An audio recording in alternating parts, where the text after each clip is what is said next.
وہ ایک رات 1000 مہینوں سے بہتر ہے۔ رمضان کا مہینہ جب آتا تھا تو اس مہینے کو اللہ کے نبی صلی اللہ علیہ وسلم اور صحابہ کرام عام مہینوں کی طرح نہیں سمجھتے تھے۔ اس مہینے کو کا انتظار کیا جاتا تھا، اور بعض روایتوں میں آتا ہے کہ سلف صالحین 6 مہینہ تک رمضان کے آنے کا انتظار کرتے تھے اور دعائیں کرتے تھے کہ اللہم بلغنا رمضان، اے اللہ مجھے اتنی زندگی دے دے کہ میں رمضان تک پہنچ جاؤں۔ اور جب رمضان کے مہینے کی عبادتیں کر لیتے تھے تو باقی 6 مہینے وہ یہ دعا کرتے تھے کہ اے اللہ تو رمضان کی عبادتوں کو قبول کر۔ یعنی اس ایک مہینے کے لیے صحابہ کرام اور سلف صالحین پورا سال تیاری کرتے تھے اور پورے سال اس ایک مہینے کو توجہ دیتے تھے۔ میرے پیارے ساتھی، یہی وجہ ہے جب رمضان کا مہینہ آتا تھا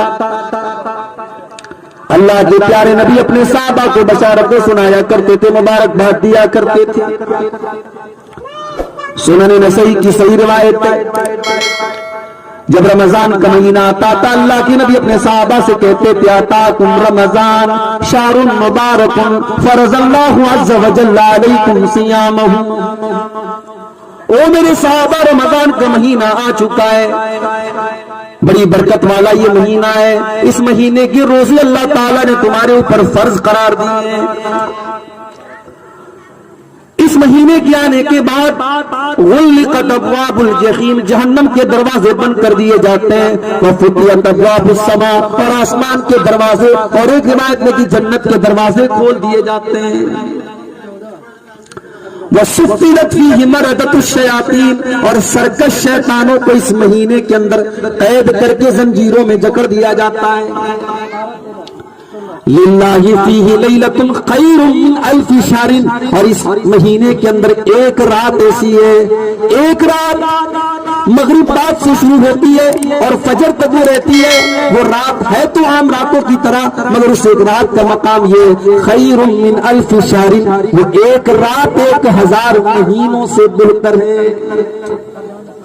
کیلکولیٹر لے کے جوڑ لیجیے، 1000 مہینے تقریباً 84 سال کی مدت آتی ہے۔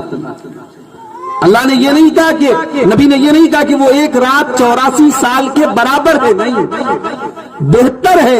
کتنی بہتر ہے یہ اللہ جانتا ہے، اس کا رسول جانتا ہے۔ اور آگے جو جملہ ہے اللہ کے نبی نے جو استعمال کیا ہے، من حرم خیرہا فقد حرم الخیر کلہ، جو لیلۃ القدر کی عبادت سے محروم رہ گیا، جو بدنصیب اس رات بھی اللہ کو راضی نہ کر سکا، اس رات بھی نیکیاں نہ کر سکا، اس رات بھی وہ بازاروں میں شاپنگ کرتا رہا، اس رات بھی وہ موبائل میں لگا رہا، اس رات بھی وہ لہو و لعب میں لگا رہا، اس ایک رات سے بھی اگر وہ محروم رہ گیا، اللہ کے نبی فرماتے ہیں اس سے بڑا بدنصیب کون ہے، اس سے بڑا محروم کون ہے۔ 2022 کا رمضان بھی ہم نے دیکھا، 20 اور 21 کا رمضان ہم نے لاک ڈاؤن کے سائے میں گزارا۔ کتنے لوگ ایسے تھے جو رمضان کے پہلے ہمارے درمیان موجود تھے، لیکن رمضان آنے کے پہلے اللہ کو پیارے ہو چکے ہیں۔ 2022 کے رمضان میں بہت سارے لوگ ہمارے ساتھ تھے، تراویح بھی ساتھ میں پڑھا کرتے تھے، روزہ بھی ساتھ میں کھولا کرتے تھے، سحری بھی ساتھ میں کرتے تھے، قرآن بھی ساتھ میں پڑھا کرتے تھے۔ آج وہ ہمارے درمیان نہیں ہے۔ ظاہر ہے زندگی اور موت کا کوئی بھروسہ تو نہیں ہے، کب کون سا حادثہ آئے اور ہماری زندگی کی رونقیں ختم ہو جائیں، ہماری دل کی دھڑکن بند ہو جائے، کوئی بھروسہ۔ اگر ہمیں اللہ نے ایک اور رمضان دیا ہے، اس کا مطلب کہ اللہ ہمیں ایک اور چانس دے رہا ہے، ایک اور موقع دے رہا ہے۔ میرے بندے، اگر اب تک تو نمازیں نہیں پڑھتا تھا، جا، میں نے تجھ کو نمازی بننے کا ایک موقع اور دے دیا۔ اب تک اگر شیطان تیرے اوپر حاوی تھا، تو نشہ کیا کرتا تھا، تو زنا کیا کرتا تھا، تو حرام خوری کیا کرتا تھا، تو ناجائز کام کیا کرتا تھا، میرے بندے تجھے سدھرنے کے لیے، تجھے بدلنے کے لیے، تجھے اپنی اصلاح کرنے کے لیے ہم نے ایک مہینہ اور دے دیا ہے۔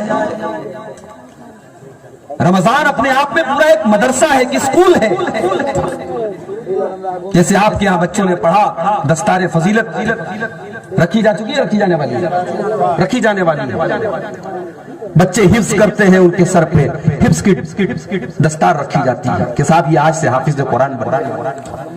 ہمارے جامعہ سلفیہ بنارس میں 10 سال تک تعلیم حاصل کرنے کے بعد سند فضیلت دی جاتی ہے کہ صاحب اب آج سے آپ عبدالغفار سلفی صاحب ہو گئے، جامعہ سلفیہ کا نام آپ کے ساتھ جڑ گیا، آپ کو فضیلت کی سند دی جا رہی ہے.